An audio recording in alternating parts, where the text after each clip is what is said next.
Hey e-commerce marketing podcast listener, I wanted to let you know that we have created 16 e-commerce marketing videos for you. You can download these free videos by visiting ecommercemarketingpodcast.com/videos or by texting the word videos to +1 480 418 1411. These step-by-step video marketing tutorials will teach you how to drive more traffic to your e-commerce website, how to get more backlinks to your e-commerce website, and how to optimize your website to get more paid customers. Get the videos right now by visiting ecommercemarketingpodcast.com/videos or by texting videos to +1 480 418 1411. Welcome to the e-commerce marketing podcast. Today's guest is Buddy Vogue. He is the co-founder of the record label Heroic, and he's also the author of the SoundCloud Bible and just overall an awesome entrepreneur. Welcome to the podcast, Buddy. How are you doing?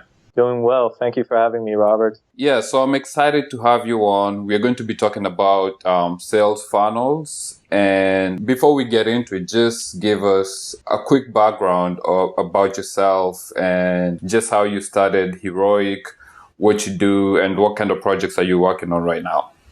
Okay, absolutely. So I run Heroic, which is a record label and management agency with an educational wing.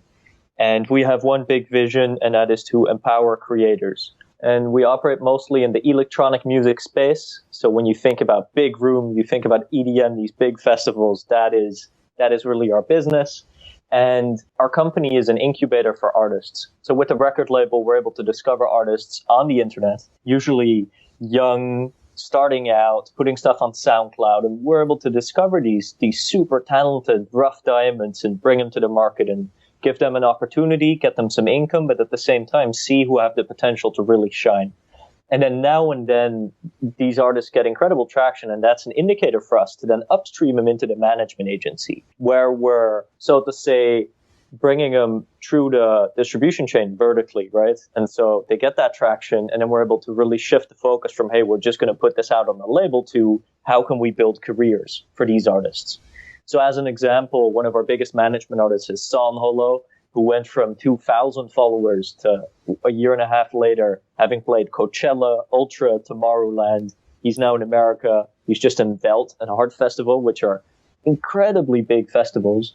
And we're also building a record label for him called Bitbird. And what we found when starting out is that this stuff is so specific, right? That all the literature and all the stuff online about the music industry was just archaic in comparison to what we needed to do to succeed. SoundCloud was really crucial to that. So that led me to writing the book, the SoundCloud Bible, which I'm now writing the third edition of. Building a product like that takes a long time, you know. And that sort of initiated our educational business, where we do a lot of content marketing. We write about this stuff. We write about music marketing. We write about audio engineering. My partner is an amazing audio engineer, meaning that he makes the music sound good on the radio, on your laptop, on your mobile phone, on earbuds, on your Beats One, and so forth. And we share these strategies that we wish that we knew when we started out. Sorry, go ahead. Yeah, so it's like you're giving back. Not only are you giving back, but also you want to empower the upcoming artists to have the right tools from your experience, things that they didn't have as far as the landscape. The landscape has changed a lot in music, and a lot of these big label companies, they might not be on the forefront of digital marketing the way you are. So it's really exciting that you're doing that for these artists and you're giving it to them. So yeah, that's kind of like a good thing to do. We like to think so. I think with digital meant for us that we were able to get traction without having investments, right? Because the way the music industry and pretty much every industry works is you don't get a big break unless you have like someone with a big reputation or a big company or venture funding, people saying, hey, these people are going to be awesome, right? And in the music industry, it's the same way. They want a major label, a publisher, a big artist to support an act. But we just had these super young bedroom producers, guys who were 18 years old who downloaded some production software, but who were making the craziest music. And others had They play piano, guitar, super talented musicians. And after having tried that for a while, SoundCloud and digital marketing in general, so working with blogs, with YouTube channels, was a vehicle for us to basically leverage a platform where we could growth hack without per se needing money to do it. And in turn, we really were able to turn the tables, because once we started getting millions of plays, then suddenly you have leverage. Because what's better validation than showing that 1 million people listen to your song? Yeah, it's just the same way as some YouTube stars, how they have a lot of views, then the big corporations come to them, then you get all this power, and everybody wants to come to you just because they see you've already proved yourself and you've established yourself. And just to transition to talking about funnels, out of those channels you've mentioned, the content marketing, SoundCloud, which one was the most effective for you? Which channel proved the most effective? What we've done actually is taking the funnel methodology that's so prevalent in internet marketing, where you write content, you have a social media strategy, you have a content mix, right? So you write different stuff on Facebook than you do on Twitter, and you maybe have a podcast, or you'll do some SoundCloud and some YouTube. Basically that same methodology where you then go for the conversion, right? You have your lead magnet or the upgrade. Yeah. You get the email address, you nurture the lead. There's a soft sell, there's a hard sell. These are all mechanics that really inspired me and that we started using for the book. And we also have a course, which is called the Music Marketing Academy, which is a very high ticket product. And to apply this for music, we actually took that same principle and we call it the fan funnel. And we actually write about this on the website. And we look at this funnel, and at the top of the funnel, because musicians, right, their biggest product is the music. So, of course, it may be possible that they have a funny Facebook picture that gets viral traction, right? But that doesn't really align with their core purpose, which is to make music. So at the top of the funnel, where we as internet marketers might have content marketing, they also have content marketing, but it's music, and their platforms are SoundCloud, Spotify, YouTube, where there's all these mechanisms to acquire listeners or leads, so to say, and then you pull them a layer deeper, right? You pull them into the social mix. So you make sure you have an engaging Facebook strategy, engaging Twitter strategy, maybe do some Snapchat stuff, which is more personal, maybe some behind the scenes tour footage on YouTube. And then even still with the artists, we like to go for the mobile phone number. We like to go for the email address. We like to go for, as soon as someone follows on SoundCloud, we try to get them to follow on Instagram. We try to get them to follow on YouTube. So that, and I'm sure you know, like Seth Godin, permission marketing, as soon as these people give permission, right, that's like your window to prove and convince them to go from potential fan to going to super fan, which means that they'll buy your t-shirts, go to your shows, all that stuff. Okay. You mentioned the website where you said you cover and you talk about a lot of these strategies. What's our website? So just the listeners, as they're listening to this, if they're curious, what's the website they need to be looking at? Sure. So you can go to bootyvogue.com, which is just my first and last name together.com. And then together with my partner, we run Heroic Audio, which is heroic-audio.com, which is where we write about audio engineering, so mixing and mastering. And on those platforms, to talk about funnels, what we do is we write really, really in-depth articles. And our focus is really this. Instead of going for volume or a lot of blog posts, what we do is very big articles, once a month, 5,000 words. And we'll only write about stuff where we are truly experts. So it's not as if I'm going to look at someone else and then write about that. It's like we'll only do the stuff that we're really doing. Yeah. And as a result of that, the quality is much, much better than pretty much any competitor in the space. Okay. Sorry. So as you were talking about the funnels and you gave the example where you said, okay, so first you get interest. Once they become interest, they engage. Either they give you the email, the mobile, or they like your social, your Facebook page. From there, they become a fan, from a fan, a super fan, and then maybe they start buying the music. So I guess the first step with creating a successful funnel is just to logically order the steps that you want people to go through, right? Yeah, if you apply this to the educational space, because I think this may relate to your listeners more, our approach is this, right? So create amazing articles, a lot of SEO, but just make sure that it covers all the grounds and that it's better than anything else out there. Like, it needs to be really, really good. What we then do is, instead of aggressively going after the email with a bunch of pop-ups and welcome mats, what we do is we just put very good content upgrades in every article. And when I say in every article, I literally mean we'll write an article. And even before we do that, when we just have the article idea, we'll know the exact lead magnet we're going to add. And we add that about 20% into the article, about 80% into the article. And so it means that anyone who goes to the site who has the persistence and likes your material enough to read 5,000 words, which is the equivalent of 10 pages, right? They're going to get that lead magnet. So if we look at the statistics on those lead magnets, some days we're between 60 and 80% on an opt-in rate on our website, which is absurd, right? And of course, not everyone makes it that far into the article, but the people that do, they're interested. Now, that is where you get that window of, okay, someone may be a listener, right? That's the equivalent of someone may be a reader. And then what we do is someone comes into our funnel, we use Autopilot as an email automation tool. Okay. And to acquire the emails, we both have lead magnets in the articles. We will also have a scroll box using SumoMe that slides in when you're about 40% into the article. And once they get into the funnel, they get a welcome email. And then we actually do indoctrination. So we say, hey, make sure to whitelist our email. Here's what you can expect. Then a day after, they get the first lesson. And then actually, I just reworked my whole funnel. And the way it looks now is it's called the Artist Bootcamp. So when you get into the funnel, you're going to get a bootcamp training on marketing, on copyright, on how to negotiate contracts. And you're going to get one article every 2 days. So it means you get the welcome email day after you start, and then one email, 2 days, one email, 2 days, one email, and so forth. So after 22 days, someone is either a really big fan or they've unsubscribed. Okay, so your whole process takes about 22 days and you have about 9 to 10 emails.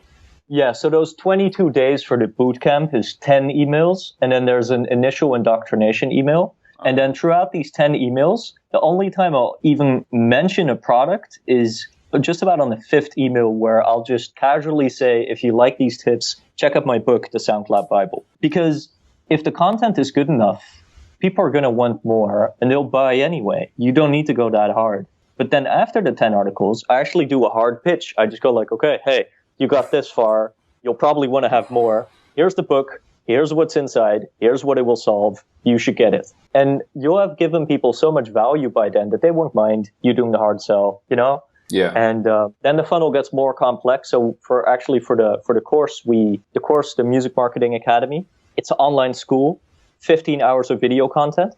And it's a very high ticket product, so it's at least $400. I also know that people won't just buy that product. They won't just go to a landing page, buy our $400 course.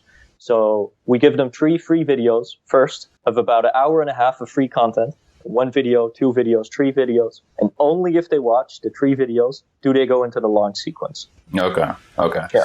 And just to backtrack a little bit, we've given a good overview and a good picture of the overall funnel. But just to go back a little bit, right before they enter the funnel, at the top of the funnel, how do you drive that traffic to your website? What are some of the methods you've used to get people to come to the website, to come to read your content? Mm-hmm. Then they decide, okay, let me do this upgrade, and you just drive them down the path. But how do you get them there?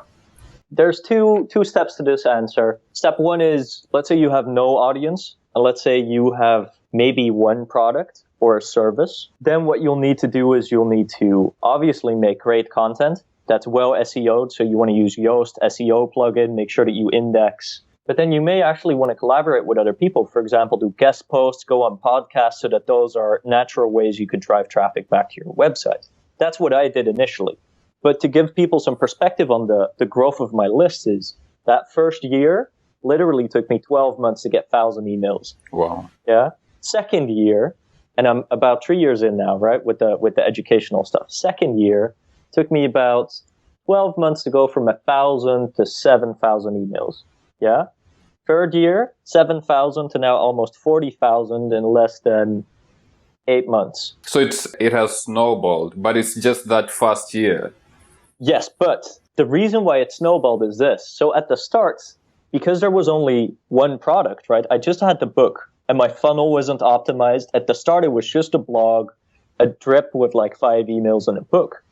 And as a result, the customer lifetime value was relatively low. Whereas now I'm able to offer leads a whole journey. So they can come in, they can get the book, there's 3 price points, then they go deeper, then there's the course, there's a one-off price, but also a payment plan, so then it becomes recurring revenue. So I know that the customer lifetime value of a lead, right, what's the value of an email address from me has gone up as I improve the funnel and the products. And at the start, what this has allowed me to do is because I know, hey, an email is worth to me $6, $7, $8. It means that if I can acquire an email for less than that money, for example, using Facebook ads, Instagram ads, Google search advertising, then that means that I have a profit margin, right? And at the start, I wasn't able to do that, both because I didn't understand how paid advertising worked, but also because I didn't have a funnel that was complex enough with good enough products to actually create that value out of a lead, right? So I did a lot of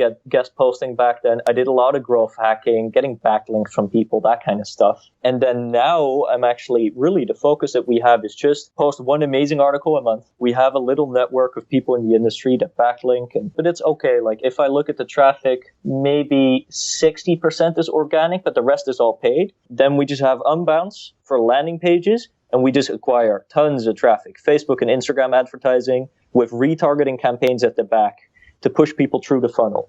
Okay. And what are some mistakes that you've experienced? Or like, what are some failures you've had with your funnels? Mm-hmm. And from those failures, you realize I made these mistakes and you learned from them. And you've just, over the years, you've had the experience not to make those mistakes again. What should people be watching out for? So number one is always build a list. The second you start a website, have a product, whatever, build an email list. I think another thing that was really crucial for me is that I was very late with tidying up my funnel. I think that if you set up a funnel properly, you can actually be launching all the time. So for example, let's say you are selling, something, I'm just looking in the room. Let's say you're selling sunglasses. You're a sunglass company. You're doing online retail. People may be looking for sunglasses. You may offer them a voucher by getting their email address. They come into the funnel. You may talk about like why shades are cool, give them some fashion tips. And then at some point, once that happens, you want to give them an urgency, a discount, a special bonus, exclusive access thing, etc. And so that means that once that funnel is in place, then people are going to constantly be buying your stuff. Now, because we work on a product basis, less on an e-commerce retail basis, we work with launches a lot. So I make sure I launch a book once a year. We make sure we launch a course once a year. So that creates 2 launch windows. And those launch windows are really moments when we go very hard on selling and there's a spike in the revenue for us. I think one of the things I failed to realize is that you can launch pretty often. You could probably launch 4 times a year. And as long as you provide enough value to your audience, they will actually be okay with you doing that. And they're going to be much more okay than you realize. And of course, there's going to be some people that say, hey, you can't do that, but you absolutely should. I think another thing is I was very late with using retargeting. And paid advertising, especially on Facebook and Instagram, is very powerful because it's very targeted. Like our ads are as targeted as 20 to 22-year-olds that like Fruity Loops, that have a Facebook page, that are in this region and that have engaged with these pages, right? Like we go that specific. Or for example, in the course funnel, someone may have watched the second video, but not the third. And we'll actually retarget them with a video ad that says, hey, you like the second video? You should go watch the third, right? Once you figure out the numbers, your conversion rates, the average order value, then paid advertising can be so powerful. Because if you know, hey, I could buy emails for $3 and off an email I make $5, then really all you need is cash flow, and then you could scale that up. And the benefit on the back end is you get more emails on your list. And the more emails you have on the list, the more success you're going to have when you launch, because you're going to have more people there to actually generate revenue from. So it's like this perpetuating circle where the advertising builds your audience and the audience creates true launches, more cash flow, which in turn drives the advertising. Okay. I have 2 questions. Sure. The first question, between Google and Facebook, which one has been successful for you as far as the advertising? Because it sounds like with Facebook, you can really target and you can really define your audience. Absolutely, Facebook, 100%. I So, think also the Facebook advertising product is becoming quite competitive, but because it's so targeted, you actually compete less within your specific niches, right? So Google is the go-to for online advertising, so everyone's there, and now Facebook is becoming that. But if you're in a very specific niche like we are, right, then there's not that much competition. And I feel like within this space, we're probably one of the biggest advertisers in the world. And that means that comparably to like people with sunglass companies, we may be very small advertisers, but in this niche, we may dominate the niche. yeah. I think there's also value in that, by the way, as a side note, in that you actually build a lot of brand reputation. I have people walking up to me in the city who are like, hey, I keep seeing you on my Facebook feed. You're that guy. And that's just because the targeting is that specific. I think the other thing is Instagram is obviously a Facebook company by now. It is a little bit less competitive than Facebook ads. So we're seeing a lot of results simply because it means someone may visit my site on their desktop and then they may go on their mobile phone and the login is linked. Their Insta and their mobile and their Facebook mobile, they're linked. So they may get hit with the retargeting on mobile whilst they're in the bus because they checked out the website at work. Yeah. You know what I mean? Yeah. And yeah. I think that's very, very powerful. It does depend on the product, though, because long tail search on Google is very powerful. Okay. And how did you get into all of this? How did you get in? Why music? And, you usually don't see an artist tied in with digital marketing or entrepreneurship. I mean, they usually focused on their art and pushing other things. But what's your personal story? How did you get into this? Well, there are two sides to this. Okay, so more than anything, I think I was lucky and I was opportunist. I just started going to university here in Rotterdam in the Netherlands for business administration because I knew at some point I wanted to run my own business. I just had no idea what. So I was going to the Chamber of Commerce who had these workshops and I was going there trying to figure out, kind of tasting, seeing what was what. And my best friends, and we were 19 like back then, right? My best friends downloaded Fruity Loops, which is music production software. And they made a record, put it up on SoundCloud, had no followers, and it got like 10,000 plays. And I remember I was still living at my mother's place. We're sitting there, we're looking at this, and this is absurd. We should do something with this. Yeah. And so they began to act. I began managing them. And that really snowballed. And so it was really opportunism. It wasn't even that I was that insanely enthusiastic about music in general. But it has grown on me as a passion that I care about deeply. And that is not per se because truthfully, I love music. I listen to music pretty much every hour I'm awake. But the honest answer is probably that I just really enjoy working with creative people because I'm just going to tilt my laptop. I hope that doesn't disturb the audio. But okay, so we have our little office here. We have another space. And usually this is just filled with amazing people. My partner at my company is my best friend from my childhood. And our business, more than it being really enjoyable, is also an opportunity for us to work together with the people that we really care about. And I could be doing a web shop or doing a traineeship at a Fortune 500 or whatever. But we had this amazing opportunity where we're able to work with art and do what we want and pioneer digitally. And that's just, I'm very humbled with that opportunity, I think. Okay, yeah. I mean, it comes off. That's the only reason the question came up is because we were talking about funnels, but as I watch you talk and respond to these different answers, it just showed that you're really passionate and into it. And yeah, let's say if people wanted to reach you, what's the best way to reach you? Best way would be to go to bootyvoogd.com on my contact page. Then you could reach out to Jason, our community manager, and we could help you out with whatever. Then also we're available on socials, obviously, at bootyvoogd on Twitter, and heroicrecordings.com is the website. But if you're into music, you may want to go straight to the SoundCloud, of course, for your listening pleasure. Okay. And what's one thing a business should do right now to increase their traffic and increase their sales? I would probably go through your whole site, do an SEO audit with Yoast SEO, and then I just make sure you make the best content there is. Just make really the very best content in your niche. Don't try to do everything. Just do one thing very well. Better to have one amazing article every month than 20 crap ones. And do the same thing with your products. Because if what you're delivering is truly exceptional, everything else will flow from there. People will talk about it, people will share it. Whereas if you're making an average product, you could push all you want, but it's going to be really, really difficult in today's saturated internet space. Okay, I really appreciate giving that feedback. Coming on the show, it's just you have a lot of things that you can share, and probably I'd love to have you on in the future, just because you already have everything down. You already know about digital marketing and everything. So I really appreciate you coming on and sharing all your tips and your hacks. Thank you. You're super welcome. Thank you for having me. Thank you for listening to the e-commerce marketing podcast. Join the e-commerce marketing podcast Facebook group to learn, connect, collaborate, and grow with other e-commerce marketers at ecommercemarketingpodcast.com/FB. ecommercemarketingpodcast.com/FB. Subscribe to us on iTunes by searching for e-commerce marketing podcast, and please leave a rating and a review. Thank you for listening. See you next time.